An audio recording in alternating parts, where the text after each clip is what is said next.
She's an Amazon princess that lives on an island of all women. I'm going to inject my ideas right into the thumping heart of America. This one had to do the bulk He could of it. write. I mean, he wrote a lot. There's one which I think Angela focused on more than the others, which was the emotions of normal people, which is how the film begins when he starts to lecture this first lecture, and he says, "What is normal?" I went and researched his theory, disc theory, which he was obsessed with how these four categories of emotion would interplay in any social situation.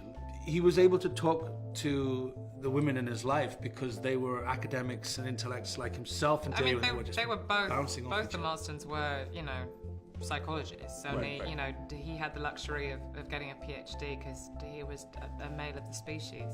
And back in those days, they didn't tolerate women getting PhDs, which is something that we address in the film.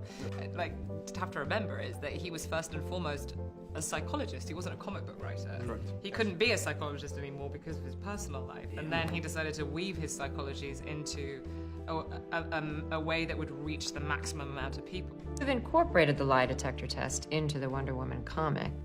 That is correct.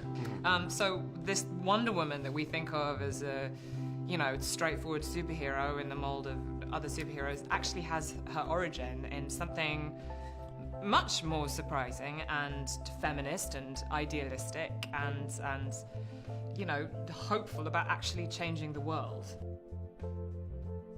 It's hard not to, when you know the backstory and who the people were, and then you pick up the comics, especially the early ones, and you go through every page and you can see the brainchild of Marston and how these women influenced so much of who she was and what he was fascinated with and his theory. Especially if you watch the film and you don't know anything about this story, watch the film and then go back and look at the comic books. It makes you see them in a whole different way. Yeah.